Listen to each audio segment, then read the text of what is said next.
Hi, I'm Larry Nimmer. The 62nd Annual Carpinteria Community Awards Gala will be this year, March 12th, at Rincon Beach Club. One of the features of the event is to recognize the Educator of the Year.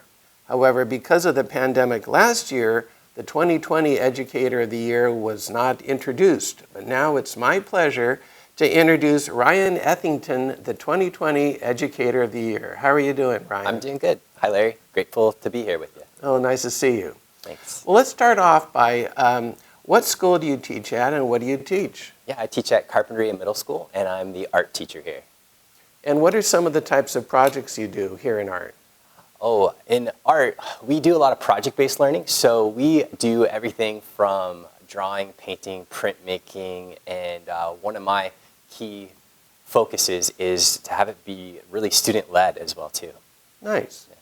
Ryan, what's your background? Yeah, I grew up in the San Francisco Bay Area. I went to college in San Diego. I got my master's in cross-cultural teaching there as well, too. And then I traveled up to San Francisco again and got my master's in fine art at the Academy of Art University in San Francisco. Nice. And how long have you been here at Carpinteria Middle School? This is my fourth school year here in Carpinteria Middle School. Nice. What do you think of it here? I love it. I love the community and how much they support the arts. Great. We really do.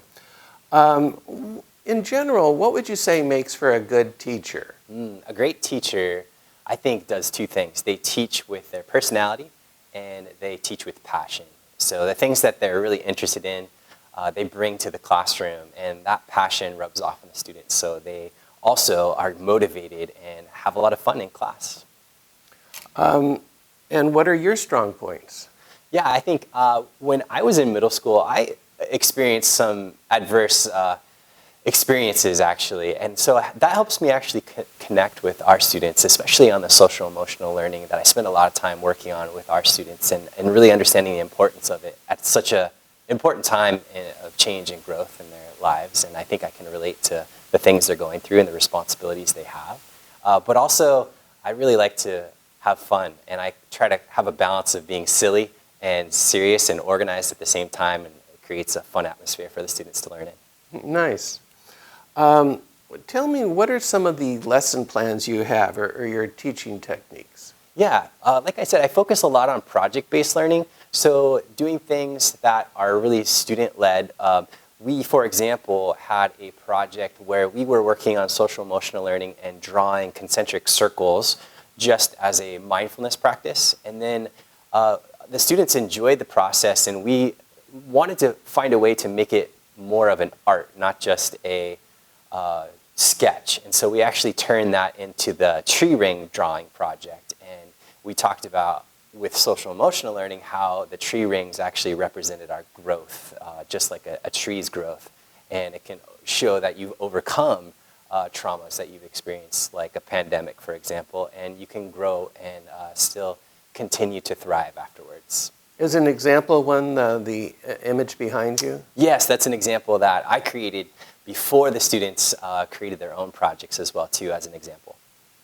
Now, you're an artist, right? Correct. And what type of art do you do? Yeah, I do a lot of the art like you see behind me, and I try. My art, I think of as being a great educator and coming up with great lessons and delivering that in a really effective way to students. So that's part of my art, but also I think coming up with projects that students really enjoy is part of it. But then out of that, also my own artwork might progress, like the one you see behind me as well, too. So I've been drawing a lot of tree rings like you see behind me lately.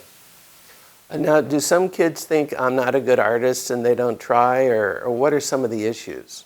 Definitely. I mean, some of the issues during the pandemic have just been endurance. Like doing a simple project with graphing became a bit of feeling more tedious, I've noticed, than it did before. And so the students needed to kind of continue to engage and persist. And throughout the year, I'm starting to see that students, their engagement and their persistence has increased. Like, so some of that has worn off from the pandemic. They've been in school and they're really starting to thrive and be able to push themselves and stretch and explore, where they were ready to slow down when things got tricky a little bit before. So in keeping them engaged and and really working on that growth mindset when they feel challenged or feel like they made a mistake, helping them to see that as a way to improve or a way to reflect and a way to move past as well too.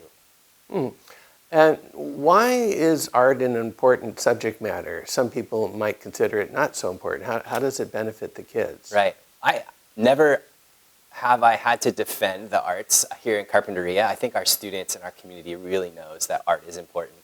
But one of the main things I think students get when they take away from what they take away from my art program is really creative thinking. They use their what we call studio thinking or habits of mind, where they learn to embrace the challenges that they have. They learn to reflect on their artwork. They learn to understand the art world, and also, as I mentioned, like a way to practice like the ethic of excellence is what I call it. Reflection and continuing to critique their work, taking risks, and then also thinking about how they can improve their work all the time is something that they're building on, how to create something beautiful. And I think that transcends not just art, but going out and working on whatever subject matter they're working on.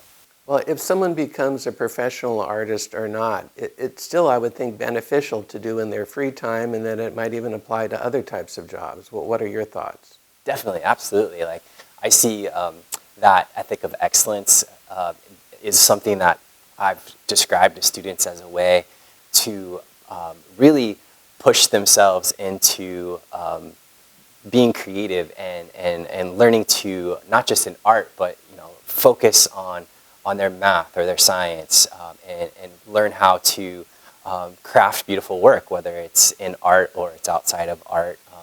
One thing I saw recently was we did a line drawing in class, and what happened was a lot of the students didn't want to do the next step and add value. And I was like, no, come on, we got to stretch and explore. We're going to try new things. We're going to add value to this. But a lot of them said, I feel really safe with the way it looks, and I don't want to make a mistake. And so I was really teaching them growth mindset, like go for it. Like we can make mistakes. It's okay. And if it doesn't look great like you looked before, we'll stop and we'll think about ways we can improve it as well. So that is just a mindset I think you can learn from art and take into anywhere. Is there some value in having tactile things going on like art? And do you teach any computer art, or is it all tactile? And what's the value of that? Yeah, we do drawing, painting, printmaking, digital art, so we get to dabble with everything. And I definitely think there's value in grabbing a piece of clay or holding a pencil and learning how to sharpen it, actually, and how to hold it when you're drawing. So the students really enjoy, I think, the project-based part of it, where they're learning by doing and making and building, and they're learning these ways of thinking, and they're learning about the elements and principles of art by doing. And so that really, I think, motivates them, yes. Well, when they do digital art, I don't see any computers in your classroom. How do they do it? Yeah, all of our students now have Chromebooks, so they use the apps through their Chromebooks as well too. Yeah. Are they given Chromebooks by the school? They are. They're given Chromebooks by the school, and we also have had a computer lab here where we would use it in the past as well.